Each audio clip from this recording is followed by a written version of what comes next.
Mayapur ISKCON মন্দিরের কর্মকর্তাদের কাছ থেকে এরম ব্যবহার পাবো আশা করতে পারি। কথাগুলো অনেকের গায়ে লাগতে পারে, বাট এটাই সত্যি। সকাল সকাল আমরা ব্যান্ডেল কাটোয়া লোকাল ধরে চলে গেছিলাম নবদ্বীপ। সেখান থেকে আমাদের উদ্দেশ্য ছিল মায়াপুর যাওয়া। নবদ্বীপ স্টেশনে নেমে 20 টাকা ভাড়ার বিনিময়ে টোটো করে সোজা পৌঁছে গেছিলাম নবদ্বীপ টু মায়াপুর ফেরিঘাট। ব্রেকফাস্টের জন্য ফেরিঘাটের পাশেই এই মিষ্টান্ন ভবন থেকে আমরা নিয়ে নিলাম ছোলার ডাল আর কচুরি। খেতে ওই অ্যাভারেজ। ছোলার ডালের মিষ্টতা আনার জন্য এর মধ্যে মিষ্টির রসম পাইল করা ছিল। সকাল সকাল কচুরি ছাড়াও এখানে গুটকে কচুরি, নিমকি, অনেক ধরনের মিষ্টি কিন্তু পেয়ে যায়। নবদ্বীপে গেলে নবদ্বীপের দই তো অবশ্যই খাওয়া উচিত। সেখান থেকে আমরা নিয়েছিলাম 100 গ্রাম দই 28 টাকার বিনিময়ে, যেটাকে ক্ষীর দইয়ে বলে। ভীষণই ক্রিমি টেক্সচার আর খুব গাঢ়। এর আগেও আমি নবদ্বীপের দই খেয়েছিলাম পাঁচুবাবুর দোকান থেকে, তবে টেস্ট এর আগে আমি যখন খেয়েছিলাম আরো ভালো ছিল। এবারে কোয়াইট ডিসঅ্যাপয়েন্ট হয়েছি। দোকান থেকে বেরিয়ে ফেরিঘাট থেকে আমরা নিয়ে নিলাম লঞ্চ। ওখানে লঞ্চ নৌকা দুটোই চলে। নৌকার ভাড়া 5 টাকা, লঞ্চের ভাড়া 10 টাকা। নৌকায় গেলে আপনাকে এরম ভাবে যেতে হবে। এটা হচ্ছে লঞ্চ,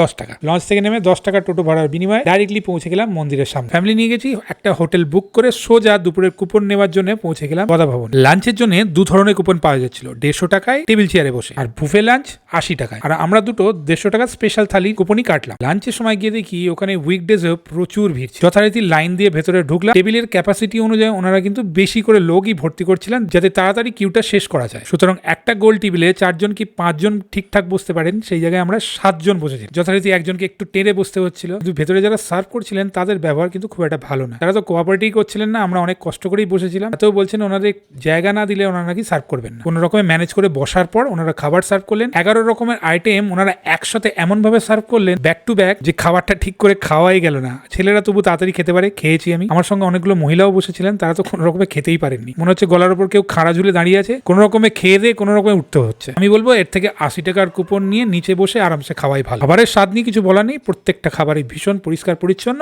একদম ঘরোয়া, স্বাদিষ্ট। 2021-এ মায়াপুর আমি ভিজিট করেছিলাম, তখনকার ওখানকার মানুষের ব্যবহার আর এখনকার ব্যবহারের মধ্যে কিন্তু অনেক পরিবর্তন এসেছে, আর সেটা কিন্তু ভালো দিকে নয়। নতুন মন্দিরটা ভিজিট করার জন্য কিন্তু আপনাকে কুপন কাটতে হবে পার পার্সন 50 টাকা। বাট সত্যি কথা বলতে ভেতরে গিয়ে দেখার মতন কিচ্ছু ছিল না।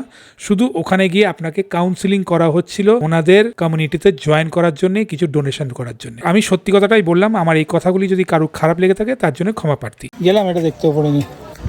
সিম্পলি ওপরে দেখার মতন কিচ্ছু নাই। শুনতে খারাপ লাগলেও বিজনেসই হচ্ছে এখানে। চারিদিকে ডোনেশন বক্স, ওপরে নিয়ে গিয়ে আলটিমেট কাউন্সিলিং হচ্ছিল যে আমরা সনাতনী ধর্ম নিলে এই হবে ওই হবে, সনাতনী ধর্ম সম্বন্ধে বিভিন্ন রকম কথাবার্তা। ঠিক আছে, যারা যারা নিতে ইচ্ছুক, সাম ডোনেশনস নিতে পারলে, এরকম অনেক কথাবার্তা চলছিল। যারা আসবে বুঝতে পারবে, ওটাই চলছিল আলটিমেট। এটা কোয়াইট ডিসঅ্যাপয়েন্টিং লাগলো।